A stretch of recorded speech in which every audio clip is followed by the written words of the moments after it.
بسم اللہ الرحمن الرحیم۔ کنٹری نیوز کے پروگرام کنٹری افیئرس میں ہوں سردار امید اور میرے ساتھ سینئر صحافی و تجزیہ کار جناب راجہ کفیل احمد خان صاحب تشریف فرما ہیں۔ جی راجہ صاحب، کل پورے پاکستان میں ایک بڑا خوفناک قسم کا زلزلہ آیا اور لوگوں نے جو ہے وہ چھتوں سے پھلانگیں لگائی، جس میں سے تقریباً جو ہے 12 ہمارے جو بھائی ہیں وہ شہید ہوئے، 200 سے زائد جو ہے زخمی ہوئے، اور یہ 2005 کے بعد ایک خطرناک ترین زلزلہ تھا جس کی جو 6.8 کی رفتار سے ہی آیا۔ جی راجہ صاحب، یہ مزید آپ کے پاس کوئی معلومات کیا آپ کہیں گے؟ آپ بسم اللہ الرحمن الرحیم۔ کل یہ پاکستان میں جو زلزلہ آیا، یہ 2005 کے زلزلے کے بعد یہ شدید ترین زلزلہ تھا اور اس کی جو شدت ہے وہ 6.8 تھی ریکٹر اسکیل پہ۔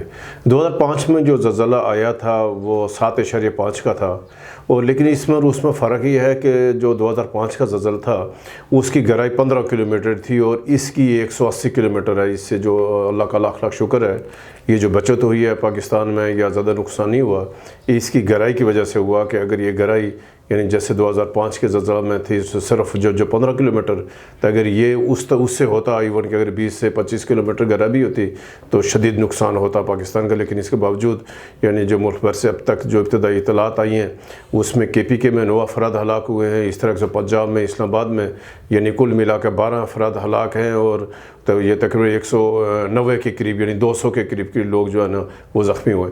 لیکن اس میں صاحب جو سب سے اہم بات یہ ہے کہ جب 2005 کا زلزلہ آیا تو وہ ہمارے لیے، پاکستان کے لیے، آزاد کشمیر لوگوں کے لیے ایک سبق تھا کہ ہم نے جو زلزلے سے بچنے کے لیے ہم نے کیا اقدامات کرنے تھے، حفاظتی اقدامات کیا کرنے تھے، جو بلڈنگ کا کوڈ ہے یا جو مضامین جو اس سے جو یعنی جس طرح عمارتیں بنانی تھی وہ کیا اس کے اوپر عمل ہو رہا ہے نہیں ہو رہا ہے۔ اور جو 2005 میں جو سب سے زیادہ نقصان ہوا تھا کہ جو ہمارے 16,000 سے زائد یعنی اس وقت 86,000 لوگ یعنی کل جو شہید ہوئے تھے، اور تقریباً کوئی 28-29 لاکھ جو لوگ جو ہے متاثر ہوئے تھے۔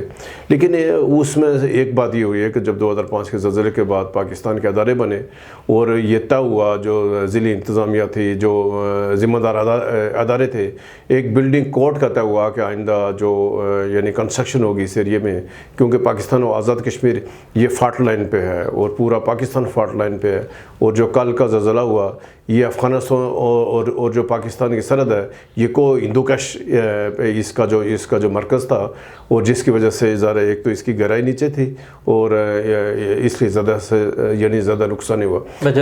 ہاں، لیکن کل بھی دیکھیں نا، ابھی جو اسلام آباد میں دیکھیں، آپ سر جو ہم یہاں رہتے ہیں کہ کس طرح یعنی جو عمارتیں جو بن رہی ہیں، ہائی رائزنگ جو بلڈنگ بن رہی ہیں، اس پہ چیک کرنے کی ضرورت ہے کہ بھائی جو بلڈنگ کوڈز ہیں اس کے اوپر عمل درآمد ہو رہا ہے یا نہیں ہو رہا ہے، اور لوگوں کو بھی چاہیے کہ وہ جب آئندہ وہ اپنے جو گھر بنا رہے ہیں اس میں اس بات کا خاص کر رکھیں کہ جو الٹ کے یعنی جو نیچے اس کی جو بنیادیں ہیں کیا وہ صحیح ہیں یا نہیں ہیں۔ اگر تھوڑا سا انتظار کیا جائے، اگر وسائل نہیں بھی ہے تو اس کو 2-3 فیز میں مکمل کیا جائے، لیکن اس بات کو خاص کر رکھا جائے کہ تعمیر میں اگر ہم تھوڑی سی احتیاط کریں گے تو نقصان سے بچا جا سکتا ہے۔ بالکل آپ ٹھیک کہہ رہے ہیں کہ اگر بنیاد ٹھیک نہیں ہوگی تو آگے منزل کیا ہوگی۔ اس کے لیے بڑا ضروری ہے کہ ہماری جو انتظامیہ ہے اس پہ کڑی نظر رکھے، کسی بھی جگہ پہ کوئی کمپرومائز نہ کرے۔ لیکن ہمارا تو اللہ ہی حافظ ہے کہ ہمارے جو ادارے ہیں یہاں پہ جاتے ہیں تو وہ کسی کو اگر تھوڑا بہت اوبلائج کر دیا جائے تو وہ فوری طور پر نقشہ پاس کر کے تمام جو اس کی ریکوائرمنٹ ہے کہتے ہیں کہ یہ اوکے ہے، حالانکہ ایسے صورتحال نہیں ہوتی۔ انتظامیہ کو اسپیشلی توجہ دینی چاہیے۔ جی راجہ صاحب، پرسوں رمضان ہے اور رمضان کی آمد کے ساتھ ہی مہنگائی اتنی تیزی کے ساتھ اتنی بڑی ہے کہ جو ٹماٹر 50 روپے کلو تھا وہ 150 کے قریب ہو گیا۔ اس طرح سے باقی جو تمام جو روزمرہ کے جو اشیاء ہیں، لوگ تو بڑے پریشان ہیں کہ یہ ایک دم کس طرح سے ہوگا۔ دوسری سائڈ پہ جو ہے وہ IMF کا جو معاہدہ تھا وہ بھی آج وہ بھی بڑی خبر ہے کہ انہوں نے کہا کہ کچھ شرائط جو ہے وہ پاکستان نے مان لی ہیں اور کچھ جو ہے وہ زیر پروسیس ہے، جب تک وہ کمپلیٹ نہیں ہوں گی تو ہم کچھ نہیں کریں گے، جب وہ کمپلیٹ ہوں گی تو ہم جو ہے باقی معاہدہ کریں گے۔ تو یہ کیا ہم کس سائڈ پہ جا رہے ہیں؟ اس معاہدہ نہیں ہوا جس کی وجہ سے جو ہے یہ ہماری مہنگائی بڑھی ہے، یا کوئی اور وجہ ہے، یا خالی رمضان کی آمد ہے اور وہ روٹین میں جس طرح سے پہلے بڑھا دیتے تھے اس طرح سے بڑھا رہے ہیں؟ بالکل، پاکستان جو قرآن پہ واحد اسلامی ملک ہے کہ جہاں جب رمضان کی آمد ہوتی ہے، رمضان شروع ہوتا ہے تو ہر شخص وہ ایک سال اپنا جو 1 سال کا بجٹ ہے یا 1 سال کا پیسے اکٹھے کرنے کے لالچ میں وہ آتا ہے، اور اس کی تیاری ہوتی ہے کہ اس نے ساری جو منافع ہے اس نے 1 مہینے میں 1 سال کا منافع کمانا ہے۔ تو یہ افسوسناک بات ہے کہ ہمارا جو پاکستان اسلام کے نام پر بنا اور واحد اسلامی ایٹمی طاقت ہے، لیکن یہاں کوئی بھی حکومت، خواہ سول حکومت ہے، فوجی حکومت ہے، وہ ہم اس مہنگائی کو رمضان میں مہنگائی کو کنٹرول کرنے میں ناکام ہوئے۔ ہماری کوئی پالیسی نہیں ہے۔ بالکل آپ نے بجا فرمایا کہ آج سے یعنی اس میں پچھلے ہفتے میں ٹماٹر 60 روپے کلو تھے، آج وہ ٹماٹر 150 روپے کلو ہیں۔ جو کھجور پہلے 300 روپے کلو تھی، آج وہ 700 روپے کلو کر دی گئی ہے۔ اسی طرح کے ساتھ جو بیسن سمیت تمام جو چیزیں ہیں جن کا رمضان میں زیادہ استعمال ہوتا ہے، فروٹ دیکھ لیں آپ، جو اس سے پہلے یعنی 250 روپے کلو تھا، آج وہ 700 روپے کلو ہو گئے۔ تو یہ بحثیت مسلمان ہمارے لیے، حالانکہ یعنی پوری دنیا میں، وہ عرب میں دیکھیں، جو یعنی پورے یورپ میں دیکھیں، امریکہ میں دیکھیں، لاطینی امریکہ کے ممالک میں دیکھیں کہ رمضان کی جب آمد آتی ہے تو جو غیر مسلمان ہیں وہ اس کا احترام کرتے ہیں، وہ اپنی جو یعنی منافع ہے اس کو ادا کر دیتے ہیں تاکہ جو مسلمان ہیں ان کو کوئی تکلیف نہ ہو۔ مسلمانوں کے لیے خصوصی پیکیج کا اعلان کرتے ہیں، یہ روزے رکھیں گے تو اس کی وجہ سے اللہ ہمارے لیے بھی آسانیاں پیدا کرے گا۔ لیکن ہم وہ بدقسمت مسلمان ہیں پاکستان میں کہ خواہ وہ چھوٹا ہو، بڑا ہو، امیر ہو، غریب ہو، یعنی اس میں جو ہمارا تاجر ہے، جو ہمارا مطلب جو فیکٹری کا جو مالک ہے، تو وہ ایک ہوس میں پڑے ہوئے، ایک لالچ میں ہے۔ ایسا دیکھیں نا، مسجدیں آباد ہو جاتی ہیں، لوگ جو ہے نا وہی جو تاجر ہیں نا، تو وہ فوری طور پر ان کی جو ان کو ٹائم ملتا ہے، جو مسجد میں ہوتے ہیں، جب وہ واپس آتے ہیں تو وہ شرح منافع ہے اس کو 3 گنا زیادہ اضافہ کر دیتے ہیں۔ کیا وہ مسجد میں یہی سوچنے کے لیے جاتے ہیں؟ دیکھیں صدر صاحب، ایک تو یہ یعنی اپنے پروگرام کی وساطت سے ہم عوام سے یہ کہیں گے کہ یہ پاکستان پہلے سے شدید مہنگائی کی لپیٹ میں ہے۔ ذرا آپ یعنی جو ہمارے حالات ہیں، ڈالر کہاں پہنچ گیا، اور یعنی ایک عام آدمی کے لیے، غریب آدمی کو بہت مشکل ہے 2 وقت کی روٹی کا اہتمام۔ اب یہ جو رمضان ہے، یہ تقاضا یہ کر رہا ہے کہ ہم اپنے ارد گرد لوگوں کا خیال رکھیں۔ جس کے پاس روزہ افطاری کا سامان نہیں ہے، اس کو کہے بغیر ہر شخص کی ذمہ داری ہے کہ وہ اپنے پڑوس کا خیال رکھے، کہ جو اس کو اس کی جو بیچ میں مدد کرے۔ اور یہ ایک تو ہمارا جو روزہ ہے اس کے تقاضے پورے ہوں گے، پھر اس کا اجر زیادہ ہے۔ اور صرف یعنی یا صبح جو سحری کر کے یعنی شام کو افطاری کریں، یہ اس کا ایسا نہیں ہے، روزے کا تقاضا نہیں ہے۔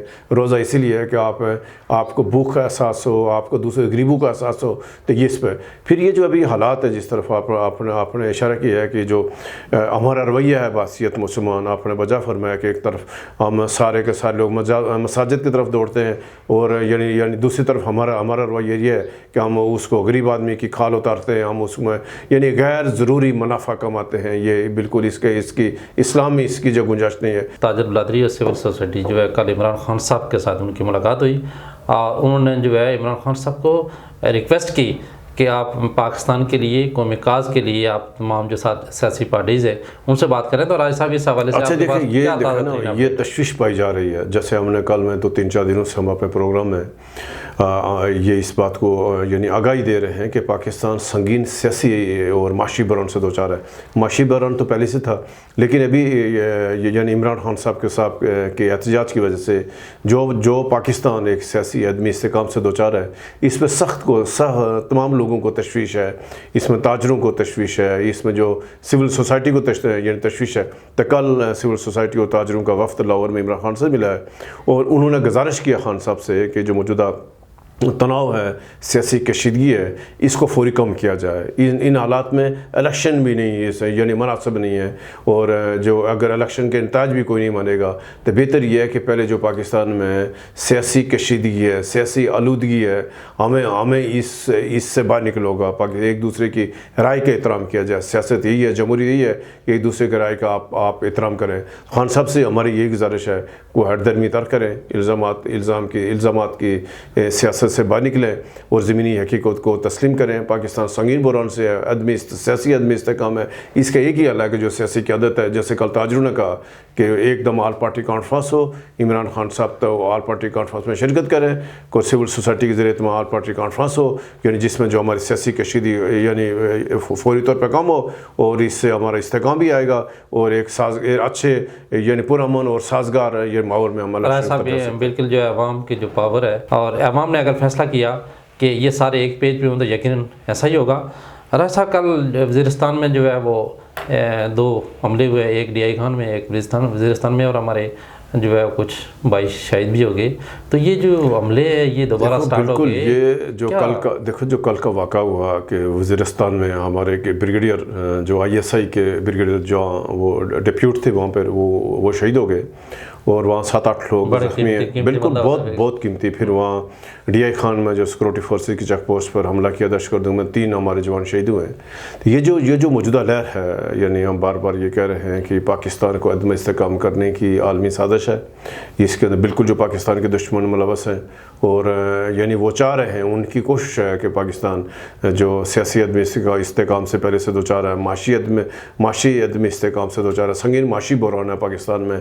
تو ایسے حالات میں اگر پاکستان میں مزید دہشت گرد کاروائیاں ہوں گی، وہاں تخریب کاری ہوگی، تو پاکستان کی اور مشکلات آئیں گی. تو یہ الارمی صورتحال ہے. میں یہ کہوں گا اس میں ہمارے جو ریاستی ادارے ہیں ان کو، ہماری سیاسی قیادت کو، ہماری حکومت کو سخت نوٹس لینا ہوگا، اور ہمیں الرٹ رہنا ہوگا. ہمیں دشمن کی ہر سازش پر نظر رکھنی ہوگی. اور اللہ کرے ہم یعنی دعا کرتے ہیں کہ جو ہمارے بھائی، جو ہمارے سیکورٹی فورسز کو نوجوان، یعنی جنہوں نے کل اپنی جانوں کو پاکستان کے لیے وہاں اس کو جام شہادت نوش کیا ہے، تو ہم دعا کریں گے اللہ تعالیٰ ان کی قربانی قبول کرے اور پاکستان کو محفوظ رکھے. جی رائے صاحب، پرسوں APNS کے الیکشن ہوئے اور نئی باڈی جو ہے وہ منتخب ہوئی. تو ہماری جو APNS ہے جی، پورے پاکستان میں جو صحافتی کمیونٹی ہے، صحافتی صنعت کے لیے انہوں نے بڑے کام کیے ہیں. اور کل انہوں نے گورنر سندھ کے ساتھ ملاقات کی، اور جو اخباری صنعت میں جو مسائل ہیں ان کے حوالے سے بڑی تفصیلی بات کی. اس سے پہلے بھی جو ہے APNS نے بڑے اچھے کام کیے. کل بھی انہوں نے ایک بڑا اچھا جو وہاں پہ جو ہے وہ کچھ میسج کنوے کیا.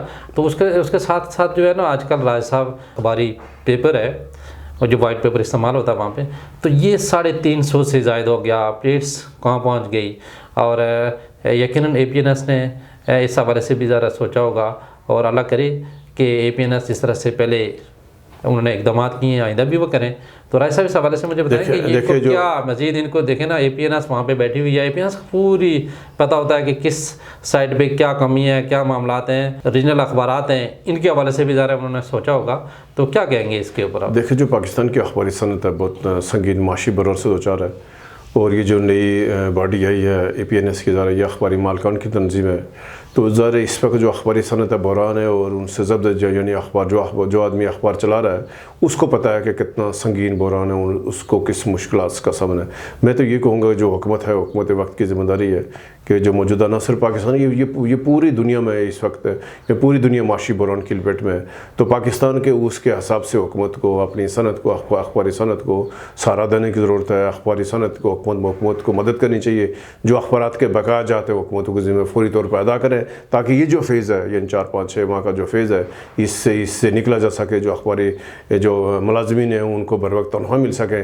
تو ہم یہ کہ حکومت کو، سندھ حکومت ہو، پنجاب حکومت ہو، بلوچستان KP وفاقی حکومت، آزاد کشمیر کی حکومتوں کی ذمہ داری ہے کہ ایسے موقع پر جو اخبارات کے بقایا جاتا ہے فوری ادا کریں، تاکہ ورکرز کو جو ان کو بر وقت سیلری مل سکے، اور جو یہ صنعت کچھ بالکل رائے صاحب دیکھیں چائنا میں جو ہے وہ اخباری صنعت کو کس طرح سے جو وہاں کی گورنمنٹ سپورٹ کرتی ہے. اس طرح سے آپ دیکھیں ہمارے جو پڑوسی ممالک ہیں، جو کشمیر کے جو اسپیشلی اخبارات ہیں وہاں پہ جو پوری دنیا میں ایک ذرا حل نکالا جاتا ہے. جب بھی کوئی ایسے کو بحران ہے تو حل نکالا جاتا ہے، اس کا حل نکالا جاتا ہے.